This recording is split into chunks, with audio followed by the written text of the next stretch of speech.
Hey guys, and welcome back to chapter 35 of Caraval. Night 5, the last night of Caraval. Starlight everywhere. Constellations Scarlet had never seen domed a vast, inky night. The world was made of a rimless balcony, its floor a stretch of luminous onyx, with oversized cushioning lounges and shades of stardust, and small fire pits growing incandescent blue flames. High above the rest of the world, it should have felt cold, but the air was warm as Scarlet crawled through the opening, the buttons of her dress softly tinkling against the polished floor. Everything about this place reeked of legend, even the scent of the fire pits, as if the logs were made of velvet and something slightly sweet. The air felt soft and poisonous. Closer to the room's back wall, a massive black bed, piled with pillows as dark as nightmares, mocked her. Scarlet didn't know what legend used this room for, but her sister was nowhere. Scar? A petite figure sat up in bed. Honey blonde curls bounced around a face that might have been angelic if it wasn't for her devil's grin. "Oh, my love!" Tella squealed, jumping out of the bed and capturing Scarlet in an embrace before she made it halfway across the room. When she hugged Scarlet with her fierce arms, it made Scarlet believe happy endings were possible. Her sister was alive. She felt like softness and sunlight and seeds for growing dreams. Now, Scarlet just needed to bring back Julian. Scarlet pulled away only to make sure it was really Tella, who often embraced her, but not usually with that much enthusiasm. "Are you all right?" She looked her sister over for signs of any cuts or bruises. Scarlet could not allow her excitement to let her forget why she was there. "Have you been treated well?" "Oh, Scar, always the worrier. I'm so glad you're finally here. For once I was starting to fret." Tella sucked in a deep breath, or maybe it was just a shiver since she was standing in only a thin, pale blue nightdress. "I was beginning to fear you were never going to come. Not that it isn't so lovely up here." Tella waved her arms around toward all the stars, ones that felt close enough to grab and tuck inside a pocket. Too close, in Scarlet's mind. Like the raised edge around the balcony, so low to the floor it almost wasn't a barrier at all. A prison disguised to look like a master suite with a palatial view. "Tella, I'm so sorry." "It's all right," Tella said. "I was just getting awfully bored." "Bored?" Scarlet choked on the word.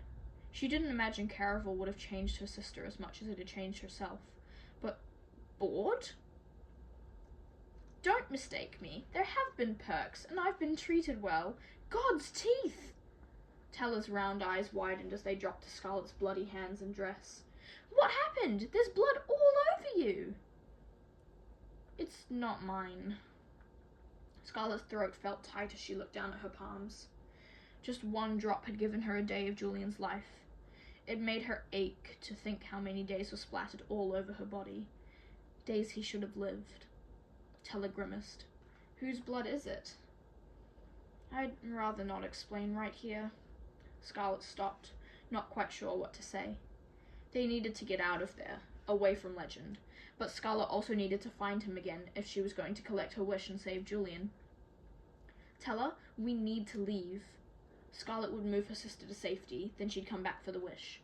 "Dress quickly. Don't bring anything that will weigh us down." "Tella, why aren't you moving? We don't have much time." But Tella didn't budge. She just stood there in her fragile blue nightdress, a rumpled angel, looking up at Scarlet with wide, worried eyes. "I was warned this might happen." Tella softened her voice, using that awful tone mostly reserved for unreasonable children or old people. "I don't know where you think we need to run to, but it's all right. The game is over. This room, it's the end, Scar. You can sit down and take a breath." Tella tried to guide her to one of the ridiculous cushioned lounges. "No!" Scarlet pulled away. "Whoever gave you that warning lied. It was never just a game. I don't know what they told you, but you're in danger. We're both in danger. Father's here." Tella's eyebrows peaked, but she quickly smoothed over her expression, as if she wasn't alarmed at all. "Are you sure it wasn't just some sort of illusion?" "I'm positive. We need to get out of here. I have a friend." Scarlet couldn't say Julian's name. She could barely say the word friend, but she forced herself to stay strong for Teller. My friend, he has a boat, and it's going to take us where we want to go, like you've always wanted. Scarlet reached for her sister, but this time Teller was the one to step back, pursing her lips. Scar, please, listen to what you're saying. Your eyes have played tricks on you. Don't you remember the warning they gave when we arrived? Don't let yourself get swept too far away. What if I told you this year's game is different? Scarlet said, and as quickly as possible, she tried to explain Legend's history with their grandmother. He's brought us here for revenge. I know you've been treated well, but whatever he's told you, it's a lie. We need to leave. As Scarlet spoke, Teller's expression had shifted. She started gnawing on her lower lip, though whether it was fear for their lives or for Scarlet's sanity, Scarlet could not tell. You really believe this? Teller asked. Scarlet nodded and hoped desperately that their sisterly bond would overcome Teller's doubts. I know how this sounds, but I've seen the proof. All right, then. Give me a moment. Teller bustled off, disappearing behind a large black dressing curtain near her bed, while Scarlet worked to push one of the lounges until it covered up the trapdoor, cutting off the stairs she'd used to get there.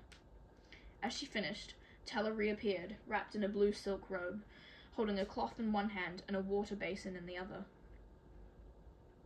What are you doing? Scarlet asked. Why don't you have on proper clothes? Sit down. Teller motioned toward one of the many cushioned things. We're not in danger, Scar. Whatever you're afraid of, I know you think it's real, but that's the entire point of Caraval. It's all supposed to feel real, but none of it is. Now, sit, and I'll wash off some of the blood. You'll feel better when you're clean. Scarlet didn't sit. Teller was using the voice again, the one for crazed children and delusional adults. Not that Scarlet could blame her. If she hadn't come face to face with their father, and if she hadn't seen Julian die, if she hadn't felt his heart stop, his warm blood on her hands, or watched as the life drained out of him, she might have been able to doubt it was real. If only she could doubt it. What if I can prove it? Scarlet pulled out the funeral invitation. Right before I came up here, Legend left me this. He thrust the note into Teller's hand. Look for yourself. He plans to murder you. Because of Nana Anna? Teller scowled as she read. Then she seemed to be fighting a laugh. Oh, Scar, I think you've taken this letter the wrong way. Teller smothered another giggle as she handed the note back to her. The first thing Scarlet noticed were the edges. No longer black, they were now lined in gold, and the script was altered as well. Dear Miss Dragner, as my special guest, I'd like to invite you and your sister to a party, usually reserved for my Caraval performers. It starts 1 hour after sunset. I know I'm not the only one who hopes to see you and your sister there. Yours, Legend.